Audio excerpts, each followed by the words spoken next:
Walton smart fridge presents TVS ইনসাইটে আপনাদের স্বাগত জানাচ্ছি। আপনাদের সঙ্গে আছে আমি Abul Kashem. Walton is a global brand. World class innovation নিয়ে ওয়ালটন এখন দেশের সীমানা পেরিয়ে পৌঁছে গিয়েছে 50টিরও বেশি দেশে। ওয়ালটন, ঘরে ঘরে বিশ্বজুড়ে। প্রিয় দর্শক, আপনারা জানেন যে আমাদের দেশে বেশ কিছুদিন ধরেই তীব্র গ্যাস সংকট রয়েছে এবং এই গ্যাস রেশনিং সরকার হচ্ছে যদি বিদ্যুৎ কেন্দ্রে দেয় বিদ্যুতের চাহিদা মেটানোর জন্য, তাহলে শিল্প গ্যাস পায় না। আবার শিল্পে দিলে হচ্ছে বিদ্যুৎ গ্যাস পায় না, আমাদের সার ফ্যাক্টরিগুলি বন্ধ থাকে। এই একটা অবস্থার মধ্যে দিন যাচ্ছে। এই অবস্থায় গতকাল আমাদের দেশের বড় বড় শিল্প মালিকরা তারা জ্বালানি উপদেষ্টার সাথে দেখা করেছেন, কারণ শিল্প কারখানা আসলে চলছে না গ্যাসের অভাবে। তো সেখানে আলোচনা হয়েছে যে সরকার শিল্পে গ্যাস বাড়াবে। তো সেই শিল্পে গ্যাস কিভাবে বাড়াবে এ বিষয়ে বিস্তারিত প্রতিবেদন প্রকাশ করেছে টিভিএস। নিউজটি করেছেন টিভিএসের বিশেষ প্রতিনিধি শেখ আবদুল্লাহ। আমরা তার কাছ থেকে বিস্তারিত জানবো।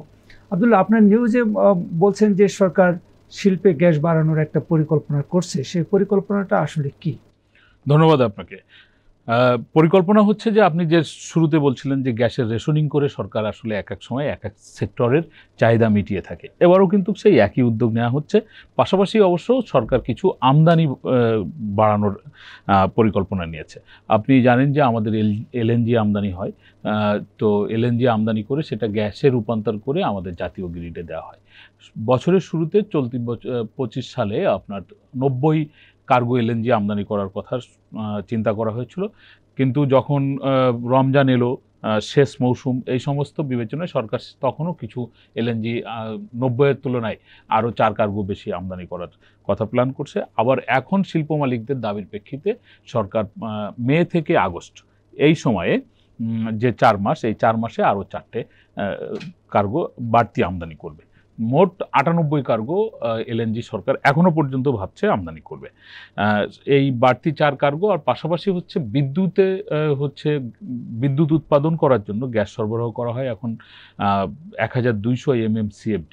সেইখানে সরবরাহ কিছুটা কমিয়ে দিবে, 150 MMCFD সরবরাহ কমিয়ে শিল্প খাতে দেওয়া হবে। এই যে বললাম যে 4 কার্গো আমদানি করবে, সেখান থেকে হচ্ছে আপনার দৈনিক 100 MMCFD শিল্প কারখানাগুলোকে দেওয়া সম্ভব হবে। আর বিদ্যুৎ খাত থেকে যে কমানো হচ্ছে 150 MMCFD দৈনিক সরবরাহ, সেটিও শিল্প দেওয়া হবে। মোট 250 MMCFD বাড়তি সরবরাহ করা হবে আপনার শিল্প খাতে। এখানে যেটা জানতে চাবো যে যদিও গ্রীষ্মকাল, কিন্তু এপ্রিল মাসটা আসলে তেমন গরম পড়েনি। আমরা দেখছি যে আজকে থেকে আসলে মূলত গরম শুরু হয়েছে। তো যদি সরকার বিদ্যুৎ কেন্দ্রে গ্যাস কমিয়ে দেয়, বিদ্যুৎ উৎপাদন কি তাতে কমবে, নাকি হচ্ছে ডিজেল বা কয়লা দিয়ে সরকার বিদ্যুৎ উৎপাদন বাড়াবে? না হলে তো লোডশেডিং বেড়ে যাওয়ার আশঙ্কা থাকবে। লোডশেডিং অবশ্যই কিছু থাকবে।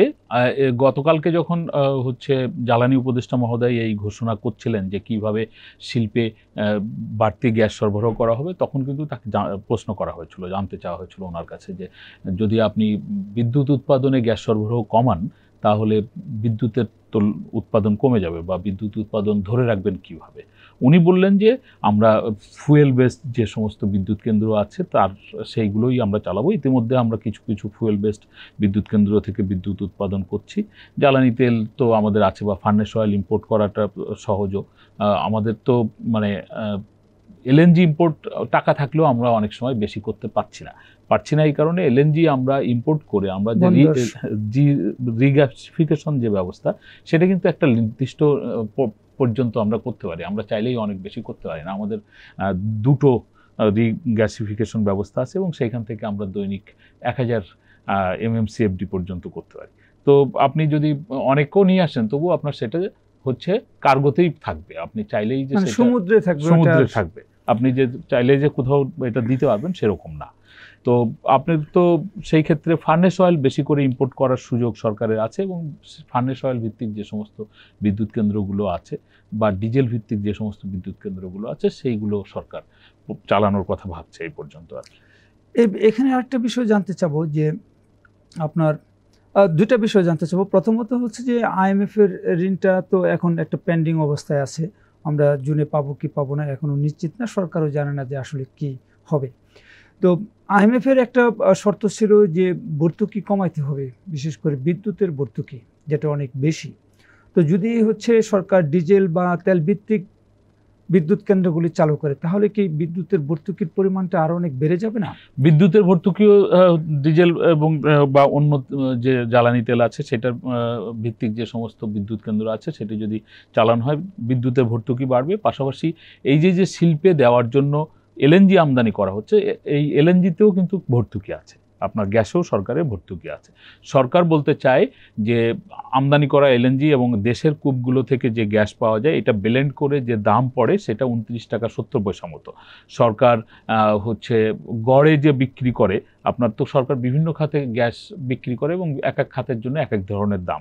বিদ্যুতের যেটা সরবরাহ করা হয় তার এক ধরনের দাম, আপনার শিল্পে দুই ধরনের গ্যাস সরবরাহ করা হয়, একটা হচ্ছে শিল্পের কলকারখানা চালানোর জন্য, আবার শিল্প কারখানার ক্যাপটিভ পাওয়ার আছে, তাদের জেনারেটরের মাধ্যমে যে সমস্ত বিদ্যুৎ উৎপাদন হয় সেখানে আলাদা রকমের দাম। আবাসিক ভবনে এক রকমের দাম, আবার এই যে সিএনজি স্টেশনগুলোতে গাড়ি যারা নেয় সেখানে এক রকমের দাম।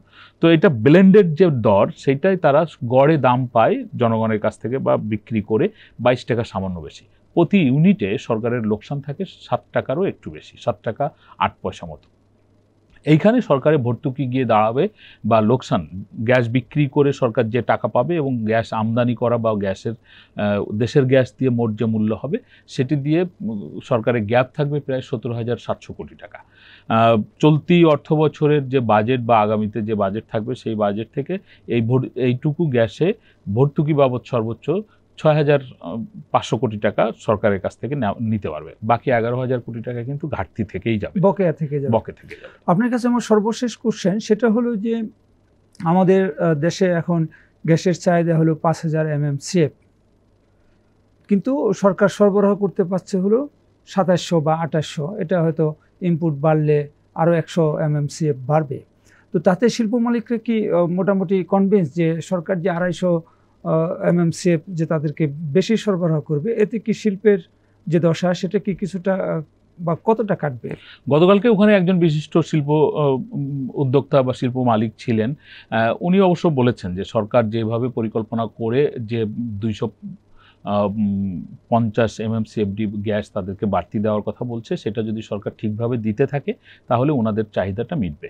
ওইখানে একটা তথ্য আমরা পেয়েছিলাম, সেটা হচ্ছে এরকম যে শিল্পে 1300 MMCFD গ্যাস সের চাহিদা থাকে আমাদের ক্যাপটিভ পাওয়ার এবং কলকারখানাগুলোর জন্য।